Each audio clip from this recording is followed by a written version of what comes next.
नमस्कार, दीप्स किचन मराठीमध्ये मी दीपाली आपलं मनापासून स्वागत करते। चला तर मग आजच्या आपल्या रेसिपीला सुरुवात करूयात। मटारचे कबाब करण्यासाठी मी इथे अर्धा किलो फ्रेश मटार घेतलेले होते आणि ते सोलून एक वाटी झालेले आहे।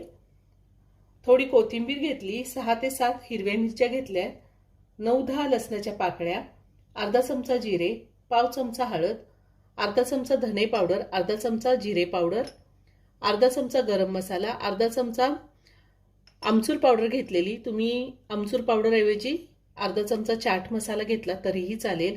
2 चमचे तांदळाचं पीठ घेतलेलं आहे, 2 चमचे कॉर्नफ्लॉवर, चवीनुसार मीठ लागणार आहे आणि आपल्याला तेल लागणार आहे। मी मिक्सरचं भांडं घेतलंय, त्यामध्ये हे सोललेले वाटाणे काढून घेते। त्यातच आपल्याला जिरे घालायचे, लसूण घालायचं आहे,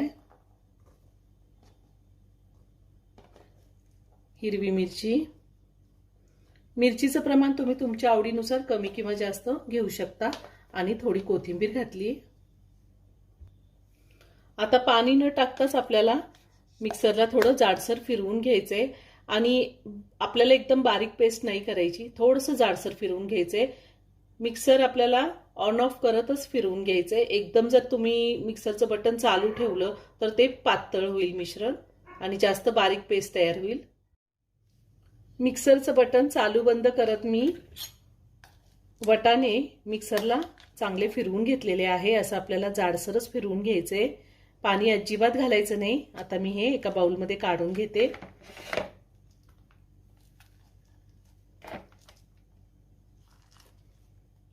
आता आपण यामध्ये हळद घालूया। हळद थोडीच घालायची आपल्याला। धने जिरे पावडर घालायची आहे। जिरे भाजून त्याची मी पावडर तयार करून घेतलेली। गरम मसाला,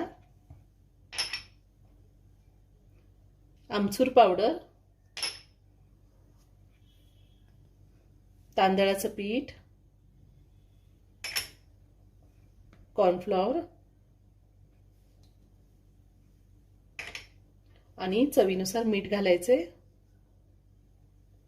आता हे सगळं मी हाताने व्यवस्थित मिक्स करून घेते। मी हे सगळं व्यवस्थित मिक्स करून घेतलंय। आता आपण ह्याचे कबाब बनवून घेऊया। आपल्याला किती लहान मोठा साईज हवा आहे कबाबचा तेवढा आपण मिश्रण हातावर घ्यायचंय आणि ह्या पद्धतीने असे छोटे छोटे कबाब करून घ्यायचे।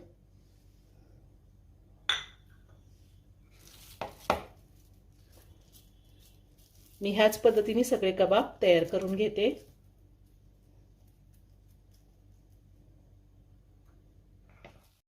मी सगळे कबाब करून घेतलेले आहेत। एवढ्या मिश्रणात 7 कबाब तयार करून झालेले आहेत। आता आपण ते शॅलो फ्राय करून घेऊया। मी गॅसवर पॅन ठेवलाय, त्यामध्ये तेल घालते। मोठे 2 चमचे तेल घातले। तेल गरम झालंय, आता मी हे कबाब तेलावरती ठेवते।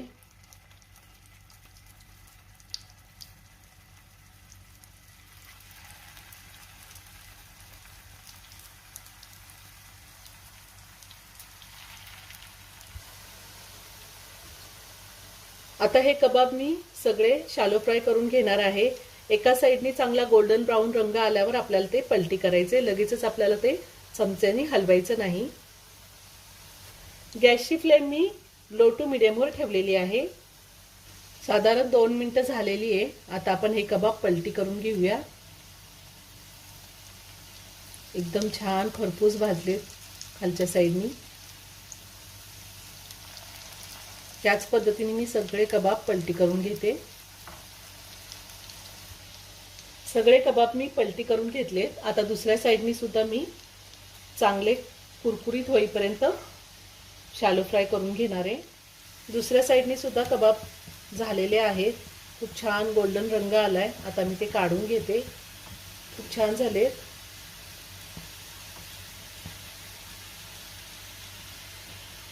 टिश्यू पेपरवर काढून घ्यायचंय म्हणजे जास्तीचं तेल निघून जातं।